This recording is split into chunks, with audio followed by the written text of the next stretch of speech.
Just refresh in a minute. Wonderful. Hello, you wonderful humans. Thank you for being here. It's Wednesday. It's 7 o'clock.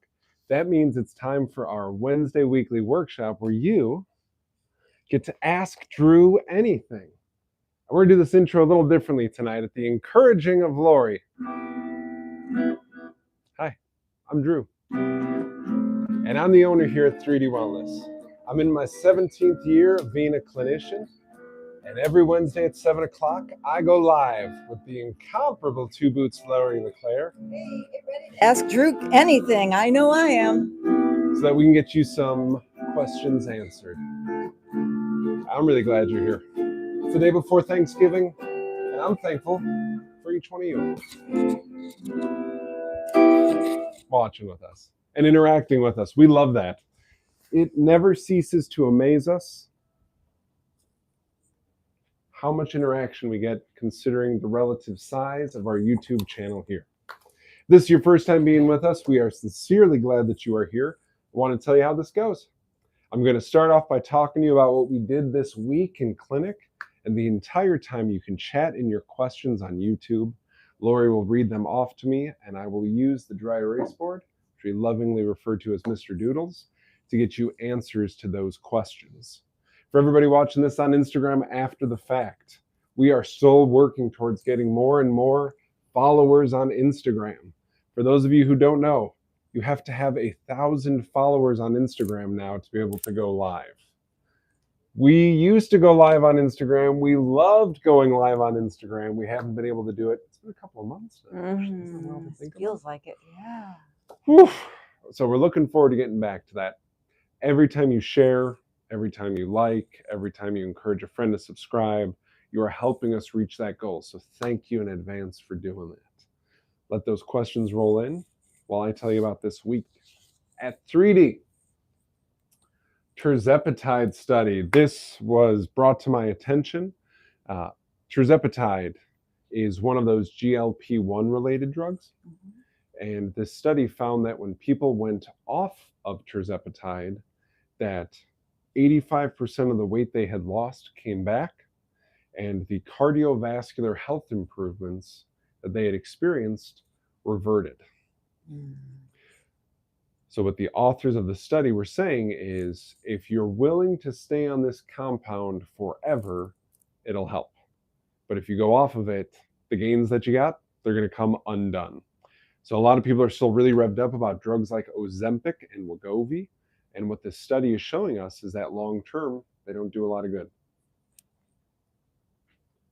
Oh, this one. North Carolina textile plant.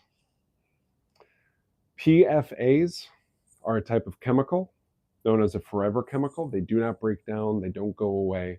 They are man-made. They do not exist in nature. There was a group of people who were getting very ill in North Carolina. They determined PFAs were the cause of their illness.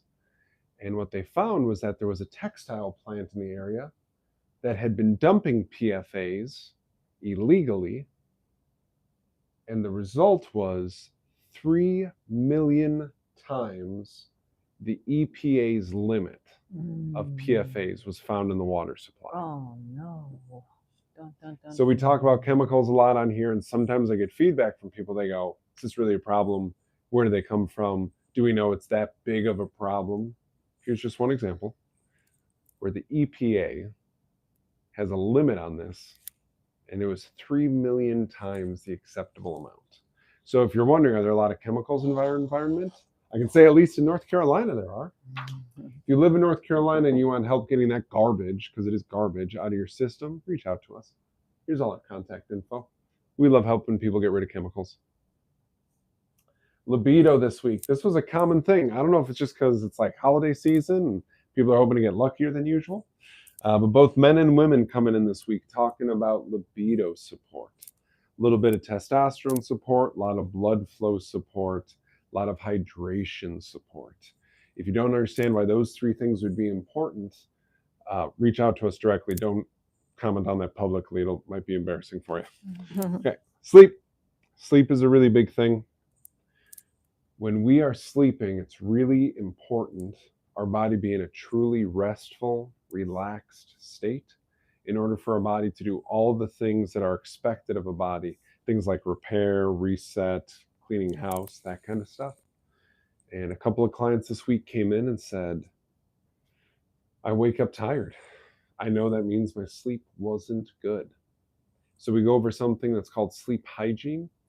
And that basically involves what are you doing leading up to bedtime? Because that is absolutely going to influence what your body does after bedtime. And for different people, there's different things. Would you grab out of Royal the Why We Sleep book? There's this really good book about sleep. It's called Why We Sleep. I'm about to show it to you. And right away, the author in the book goes, hey, there's early birds and there's night owls. And I'm not going to praise either group or shame either group. I just want you to figure out, are you an early bird or a night owl? And then I want you to do the right things, thank you, for whatever group you're in. So here's the book, Why We Sleep. Whether you buy the actual book or you listen to the audiobook, it's really good info. What else? Guest speaker here. That's next week. Can't believe it's already next week. It felt like it was forever away when we booked it. But Bethany from Be Divine Aromatherapy is going to be here next week. We're very excited to have her here. She's going to, we have samples here. She's going to talk about what it is she does. And remember, she is firmly rooted in all things science. So it's not just going to be, I feel better when I take lavender, so I take it. It's not going to be like that. It's going to be talking about the different things inside those essential oils that actually have activity in the body. And next week, I get to be a guest speaker away. So I'll be gone for part of the week. I will miss you too. I get to go to Arkansas to speak to a whole room full of doctors about the difference between getting nutrients from foods versus nutrients from isolated nutrients in supplements. Very excited that I get to do that. It's a 12-hour presentation. So I'll be going 8 hours the first day and 4 hours the second day. Woo! I'm excited. I have 242 slides prepared. I'm not sure it's enough, actually. I might need more. Oh, and the beautiful artwork. I saw that. I have to thank Kyla and Claire for enhancing our dry erase board. I'm sorry I have to erase it. Yeah. But I do appreciate the work they put in.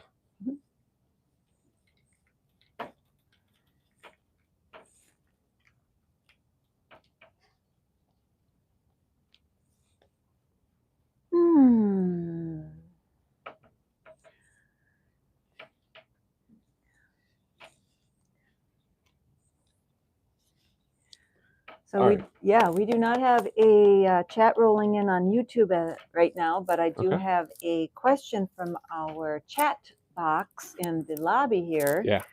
That we leave that out all the time for everybody. Whenever a question comes up, write it on the postcard, drop it in there.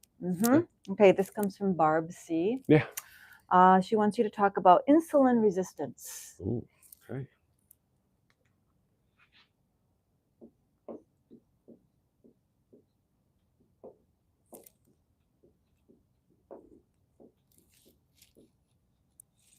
All right, so whenever we're going to talk about insulin, the first thing we have to understand is that insulin has to do with our blood sugar stability.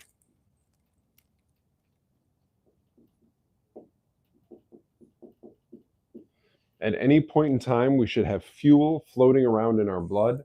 So at a moment's notice, an organ or a muscle or your brain, a gland, any of them could ask for some fuel and your blood would say, great, good news. I got some right here for you. Enjoy it. Go do some good work. There are times when our blood sugar can go too high, when our blood sugar can go too low. One of insulin's jobs is to keep it in that sweet spot, that really good range. Now, if we overindulge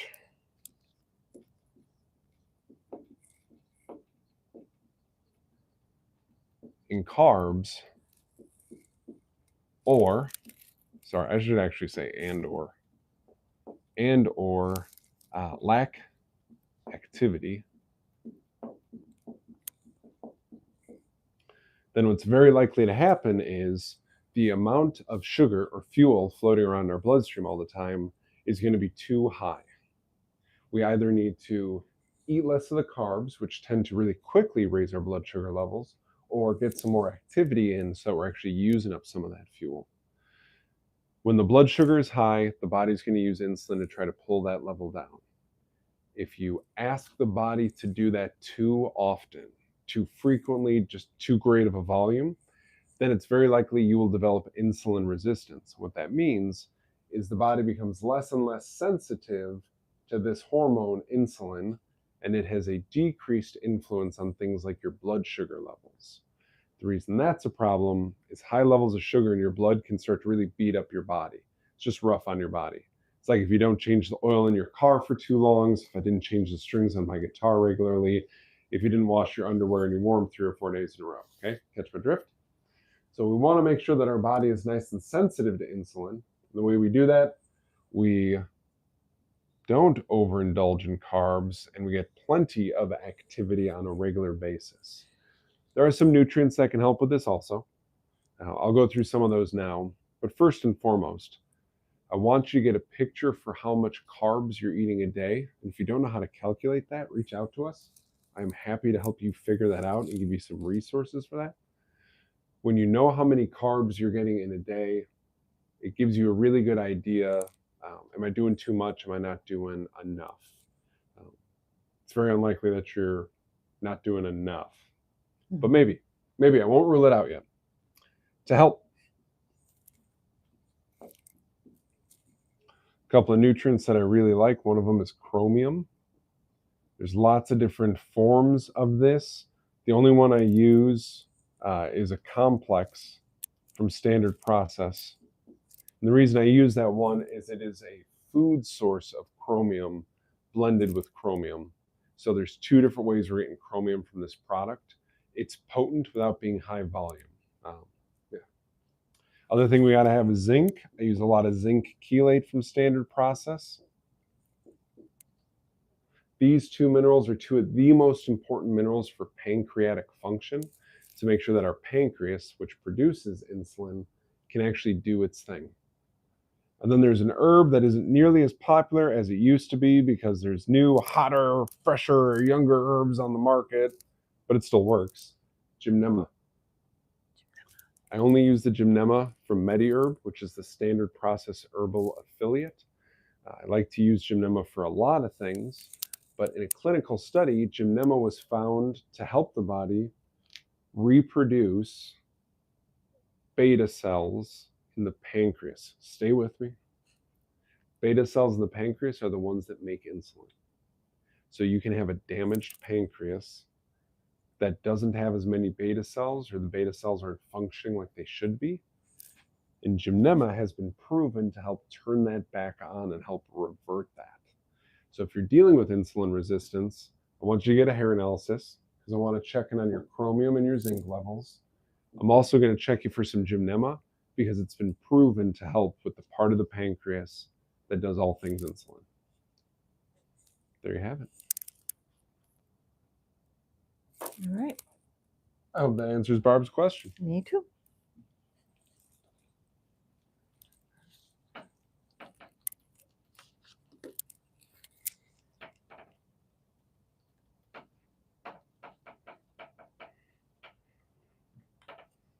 Wonder how many people are like basting their turkey right now. Did I get enough cranberries? Other questions that came up.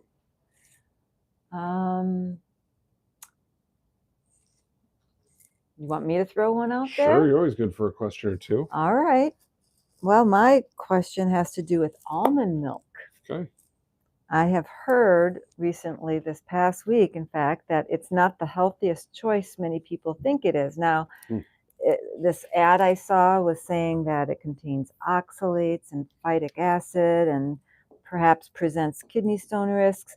Now, I get that if we're talking about a certain brand or brands that throw a bunch of junk in there like canola oil and high fructose syrup and natural flavors. But if it's just the clean salt water, almonds, are we good? We should be, but let's jump into that. All right. Okay, so absolutely the ingredient list is critical.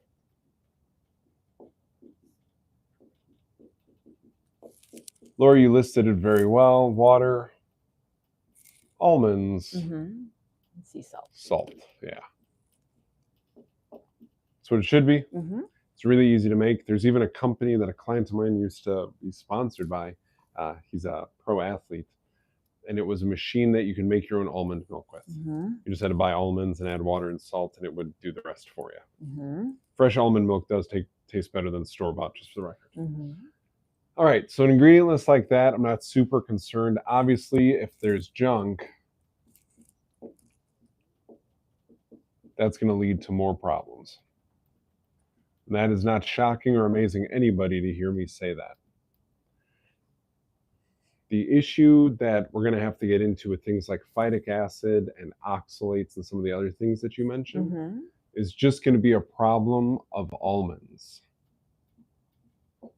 So almonds naturally contain phytic acid, oxalates, and I always want to spell this wrong. Is it Y or A after the X? OXAL. Thank you. Oxalates. Yeah. Yeah. They naturally have those things. And where people get tripped up usually is if you were going to sit down and eat almonds, you would get sick of almonds before you would consume an amount where the phytic acid level and the oxalate level would mess with you. Is that right? But if you sit down to a glass of almond milk, you can end up consuming quite a bit more almond than you could ever chew. Think about it like oranges and orange juice. Okay? If I make you 16 ounces of orange juice, fresh squeezed orange juice, you could drink that, right? 16 ounces, sure. Right? Yeah. No problem. Right. Do you know how many oranges it would take to make that much orange juice? I'm guessing at least 4. Let's say 4. Okay? Would you ever sit down and eat 4 entire oranges? See, that's the thing. That's right. I like oranges as much as the next person, maybe a little bit more, because it reminds me of soccer practice as a kiddo. Mm-hmm. But there's no way you're sitting down to 3, 4, 5 oranges. No. But you could absolutely drink 16 ounces of orange juice across the span of a breakfast. I've seen people drinking mimosas and having way more than 16 ounces of orange juice, right? Yeah. So that's the issue that we run into. So when people are going to use almond milk, there's 2 things I'm going to encourage you to do to keep it the best it can be. Mm-hmm. 1, the ingredient list. 2, 4 to 6 ounces a day. So this is not a beverage that you're going to use to make sure that I stayed hydrated all day. It's not going to be like that. It's going to be more like, hey, I wanted to make a latte and I'm trying to reduce my dairy intake, so I'm going to use almond milk instead. And to make my latte, I needed 4 ounces of almond milk. You'd use it like that. Mm-hmm. I'm going to make a smoothie and I want to cream it up a little bit. For the record, 1/8 of an avocado will cream up a smoothie beautifully. But you could use 4 ounces of almond milk if you'd rather do that. Interesting. So that's the issue with the almond milk. It's too easy to take in too much of it. Got it. Yeah. Okay. Thank you for that. Yeah.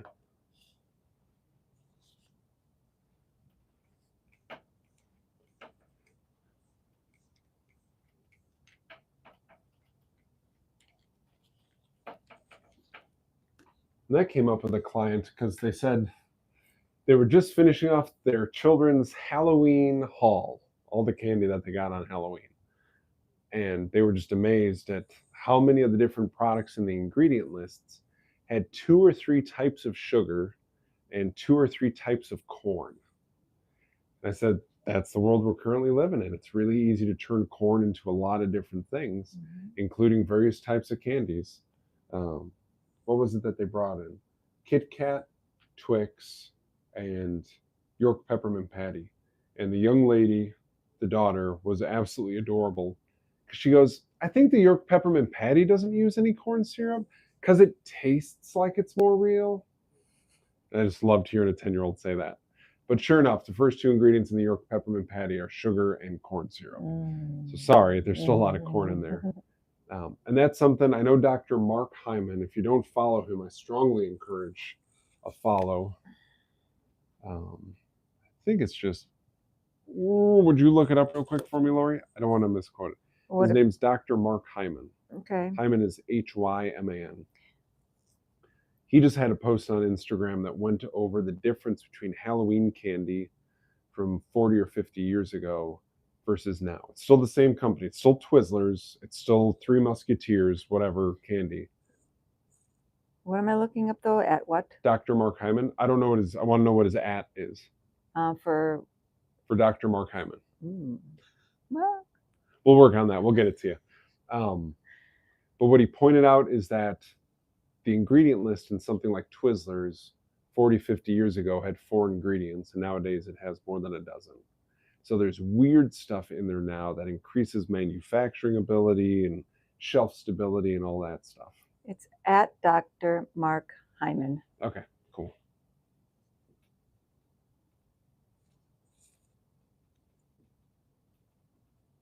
Yep. He was making the point a lot of people say, I don't see what the big deal is with all that sugar and all that candy and all that stuff. You know, we ate that when we were kids. And the point is, you ate the same brand, but what it was made of was very different.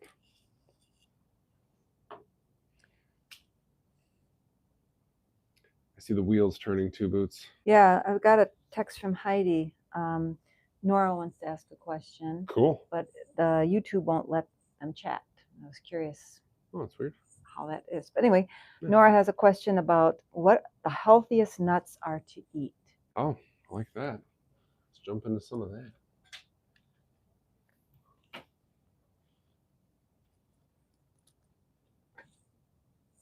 All right. Just use green, go pink. We'll see how that does us. All right. So different nuts. So let's start with the avoid list. First one catches a lot of people off guard. It's going to be cashews. Yes. Cashews naturally contain something that interferes with the way your body digests protein. Strongly recommend you avoid that. I believe that the cashew plant somehow developed that to try to get animals to stop eating it so it could continue to exist. If you eat enough cashews and you notice you got a tummy ache, you know exactly what I'm talking about. So cashews are on the first on the avoid list. Peanuts. Sorry, everybody. Not a nut. They're not even a nut. They're a legume. Tricky to digest. Often grown in moldy soil because the growing conditions for peanuts are the same ideal growing conditions for mold. So it's not that these peanut companies are out to get you or anything like that. It's just the conditions they need the soil to be in also happen to help mold grow also. So I tend to tell people to avoid peanuts also. The important ones to eat now.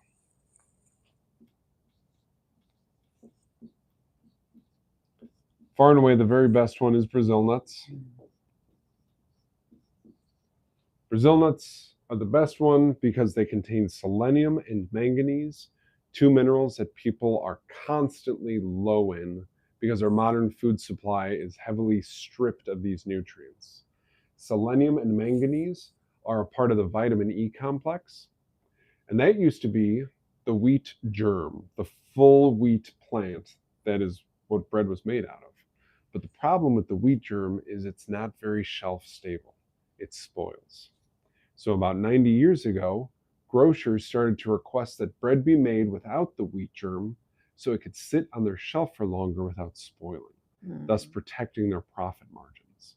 Dr. Royley, who started Standard Process, saw this as a major problem because vitamin E and all the nutrients that come with vitamin E are involved in things like sex hormone production, skin health, brain health, eye function, heart health, critical stuff. And it was getting pulled out of the food. It was being removed from the food. Brazil nuts help us get back some of those things. Walnuts, really rich in omega-9, really good for your brain. Pistachios. Good source of zinc, easy to digest. Don't carry a lot of funny business with them. I like them for that. Macadamia nuts.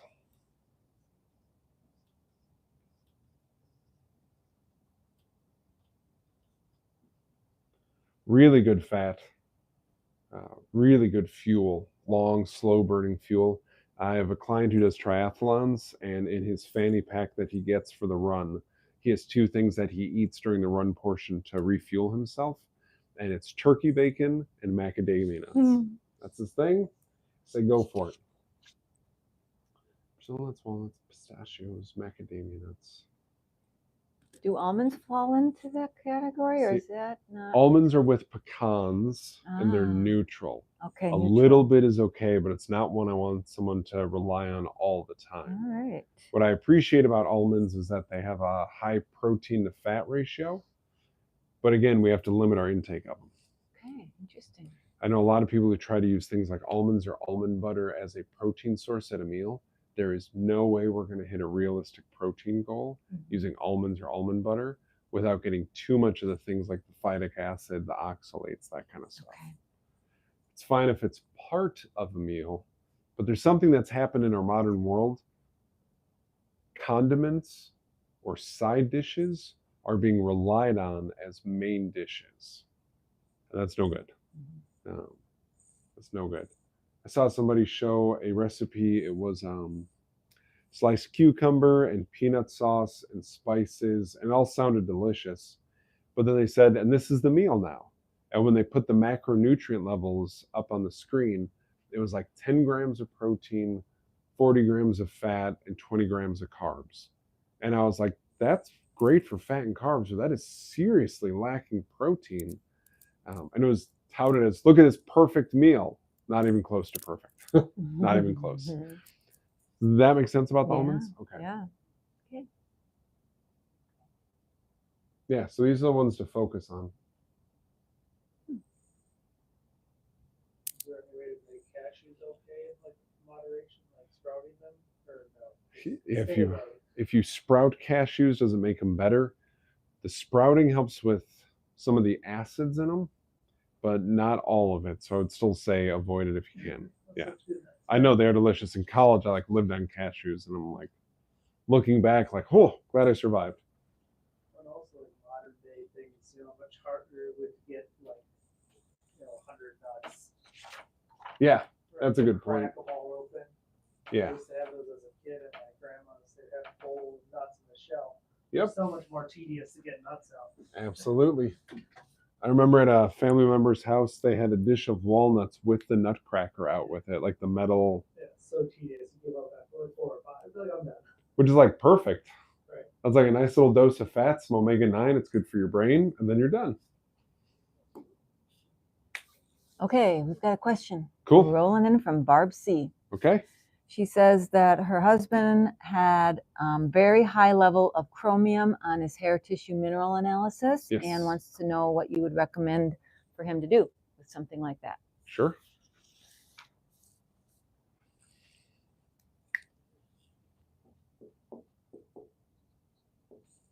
High hair tissue mineral analysis, or HTMA, chromium.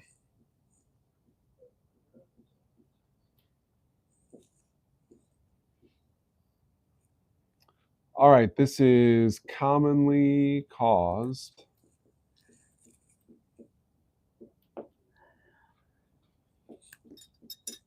by some supplements. Some supplements give a major dose of chromium, and it's not a very good source of chromium, so the body doesn't know what to do with it, so it just starts storing it up. That's a problem. Other exposure to it, it can be metallurgy. So people who work with metals, often chromium. So in case you're wondering, chromium in certain combinations when buffed will shine, and that is a chrome bumper or different items. It's chromium based because it buffs to such a nice shine. So I've had clients that restore things like old cars come in and have high chromium levels. But however you got the chromium, there's a couple of things that we want to do to balance it.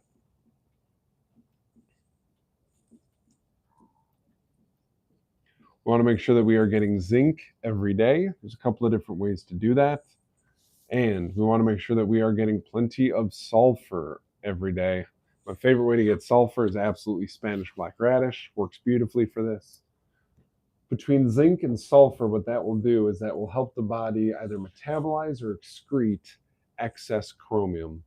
The areas in the body that we're most likely to have chromium stored in excess are cleaned out by the enzymes that zinc helps produce, and by the part of the liver that is sulfur dependent to clean our blood.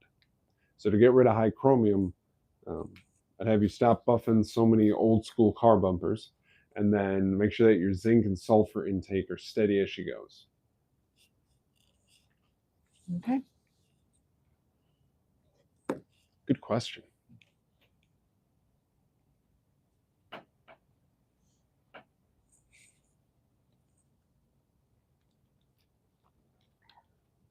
We've got a follow-up question from Miss Nora. Mm-hmm. She wants to know where hazelnuts fall into the topic of nuts. Ooh, that's a good one. I'll put those in the go ahead and eat them category. Okay. But that also makes me think of our ancestors would not have been able to eat a lot of them because it would have been tedious. The other thing I'm going to think of is, what's the chocolate hazelnut spread? Nutella? Oh, yeah. Nutella is not the same thing as hazelnuts. I wish it was. Say it again? Those hazelnuts taste more ranch, like I get more ranch than hazelnuts. Oh, you get that funky taste when you have hazelnuts? Yeah. Yeah. Yeah, but hazelnuts should be good to go. With all of them, it's a good part of a snack or a good side thing. It shouldn't be the core of a snack or the core of a meal. Good. Other questions that have rolled Nothing in? rolling in here. Oh, okay. I do think a lot of people are getting ready for Thanksgiving. Mm-hmm. Yeah. Mm-hmm. Good. So next Wednesday, it is Bethany coming in here. Yes, Bethany. And then in December, we're doing 2 more breath workshops, which people are really into. Mm-hmm. This is exciting. Yes. Yeah. We've got, yeah. The other thing to talk about, we had these made. These are some fridge magnets that have the topic and the date and time for every workshop that I'm giving here, every talk for all of 2026. Had a bunch of these made. I think it was 100. Mm-hmm. We can have more made if you need more, but come in, they're free. We want you to know what it is we're talking about, what we're presenting on. It's a beautiful community thing. We've had a couple of talks here where we had like the seats filled. I'm thinking of the muscle testing Mm-hmm. workshop. And it's really great to see that, because there are people who don't know how big of a community they're a part of until they sit down and they're like, oh, and you know that? Oh, and you do that too? And I do that. Oh, my family does that. Oh, and you do that? Oh, my neighbor does that. And then it's a beautiful thing. Yes. Yeah. Yes. We love it. Yeah. Good. Might have to call it early tonight. That's okay. It's okay. Yeah. Give everybody a few more minutes to chat on those questions. Did you have something else you were going to bring up before I brought up the fridge magnet? Oh, just in my mind, I didn't have another question. I just wanted to share something I learned recently that I think is important, because I love honey. I've heard how beneficial it is. And so I take my little teaspoon of really good honey every morning. Yeah. But what I was doing by mistake, not realizing it, was putting it in my tea or my coffee. And I learned that putting honey in something above 104 degrees like that destroys the enzymes and the beneficial nutrients. Right. So now I'm just taking it right off the spoon and nom, nom, nom, nom, nom. Still easy to eat.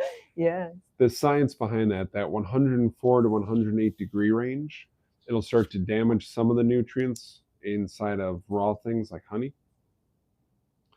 And we want to avoid that as much as possible. It's actually part of the reason that Standard Process has the produce dryer that they have. It will dry down the foods they are adding into the supplements without overheating them. Because you could absolutely take those foods, throw them into a giant oven that's heated up to 500 degrees and cook them down much faster, but that would destroy so much of the nutrients. So instead, Standard Process has a dryer that keeps it below 108 degrees. So as all of those foods are getting processed, the nutrients are staying intact. The enzymes are staying intact. Mm-hmm. It's a beautiful thing. Yes, it is. All right, Indy. That's a guitar if you didn't know. We're going to play out. I'm already hopeful that you have a really happy Thanksgiving. As always, thank you for tuning in. You'll see us next week with Bethany from Be Divine Aromatherapy. And if any questions come up, we really sincerely want to hear from you. We actually like talking to people. So we have all our contact info up here, the cell phone, the email. Sorry, it's not the cell phone. Huh. We don't have a cell phone, just the phone number. And the email. And if you're already following us on Instagram, thank you so much. If you aren't, please think about doing that. It would really benefit us greatly to get up to 1,000 subscribers so we can go back on Instagram Live. All right, Indy.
We'll see you next week.